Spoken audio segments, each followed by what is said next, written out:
بسم الله الرحمن الرحيم. Allah's name to commence with, the most gracious, the most merciful.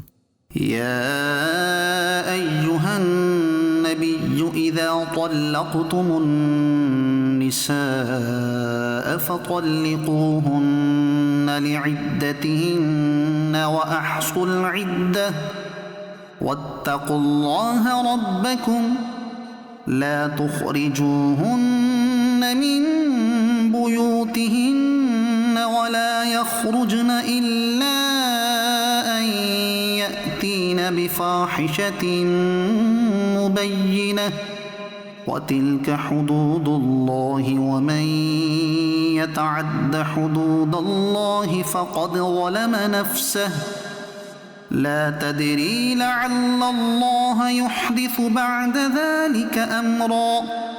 O beloved Prophet, tell the believers, when you people divorce women, so divorce them at the prescribed period and keep an accurate calculation of their iddah, i.e., waiting period.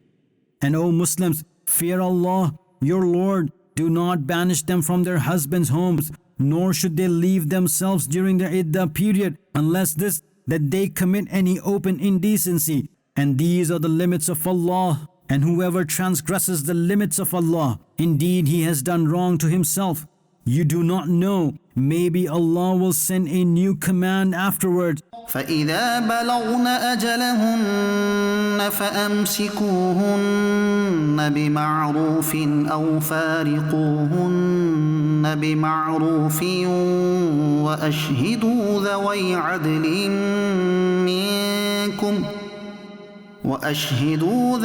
عدل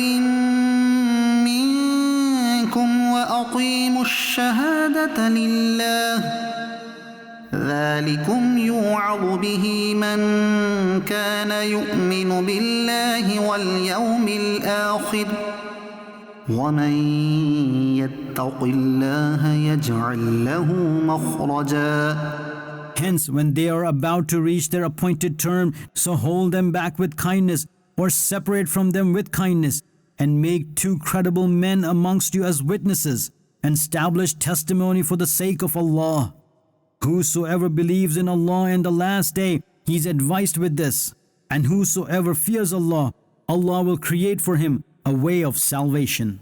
وَيَرْزُقُهُ مِنْ حَيْثُ لَا يَحْتَسِبُ وَمَنْ يَتَوَكَّلْ عَلَى اللَّهِ فَهُوَ حَسْبُهُ إِنَّ اللَّهَ بَالِغُ أَمْرِهِ قَدْ جَعَلَ اللَّهُ لِكُلِّ شَيْءٍ قَدْرًا. And Allah will provide him sustenance from where he could not even imagine. And whoever relies upon Allah, so he is sufficient for him. Indeed, Allah is to complete his task. Indeed, Allah has set a proper measure for all things. واللائي يئسن من المحيض من نسائكم إن ارتبتم فعدتهن ثلاثة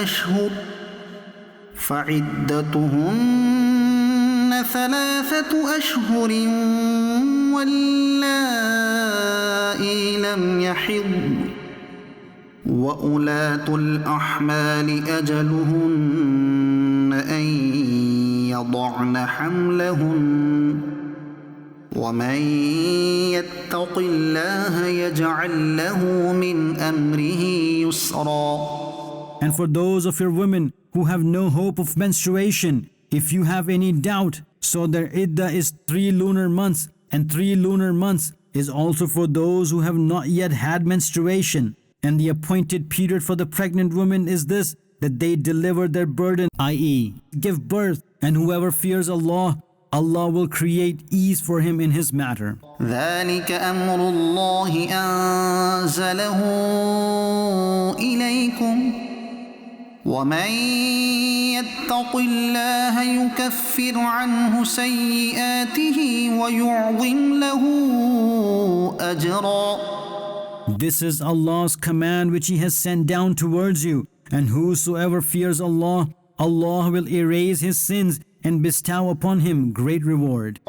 أسكنوهن من حيث سكنتم من وجدكم ولا تضاروهن لتضيقوا عليهن وإن كن أولات حمل فأنفقوا عليهن حتى يضعن حملهن فإن أرضعن لكم فآتوهن أجورهن وأتمروا بينكم بمعروف وإن تعاسرتم فسترضع له أخرى. House the women in Iddah where you reside according to your means, and do not harass them to make it difficult for them.